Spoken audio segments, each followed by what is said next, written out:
Good morning, afternoon, and evening, ladies and gentlemen. The Winnipeg Jets have signed prospect Jacob Julien to a 3-year entry-level contract. And I'm going to be honest, I didn't see this move coming. I thought if the Jets were going to offer Jacob Julien an entry-level contract, it was going to be last year. Let's talk a bit about it. He was drafted in 2023. He was a 5th-round pick, 146th overall by the Winnipeg Jets. He played on an insanely good London Knights team. When they drafted him after he had 43 points in the basically in the Junior Ontario Hockey League. Basically, is the easiest way I can explain it, by the London Nationals. He then had 41 points with the London Nationals before being called up to the London Knights for 16 points in 40 games. Not great, but first year. His next year, though, the London Knights go off, and Jacob Julien has 78 points in 67 games, including 18 points in 18 playoff games. Playoffs, which the London Knights were the OHL champions and made it to the finals, the Memorial Cup final.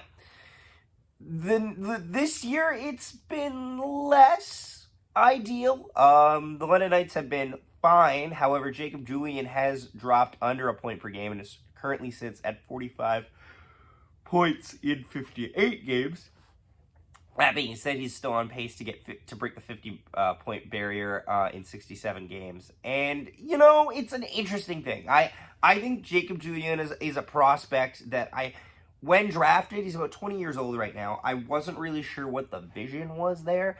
I thought, okay, he's kind of, I don't know what need he fits. I don't know what type of player mold he fits. If I was to describe him he's 6'4", centerman, hard power skater. Here's the scouting report on him, just for context. Persistence defines Julien's game. He never gives up on a play. He always takes the extra stride to get next to the opponent and skates through their hands to win body positioning. Well-timed pokes and stick lifts eliminate threats in his own zone.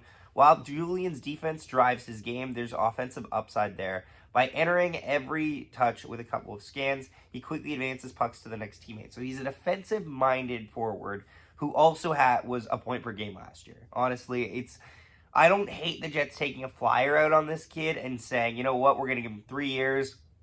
If he doesn't develop in that point, then we don't know. He was one of the guys who they had to sign pretty soon, because I think if he went past July 1st this upcoming year, then I think he would have possibly been on grounds to not be re-signed or signed with a team. So yeah, it should be a good one. Honestly, I'm excited to see what he does and what he has to offer for the Winnipeg Jets and for the Manitoba Moose, because he's going to be on the Moose before he's on the Jets. That's for sure. But yeah, thanks so much for watching, guys. Please leave a like on the video, subscribe. Keep in mind, we will be covering the Flyers game tonight, and then tomorrow, the trade deadline. Thanks so much for watching. We will see you next time.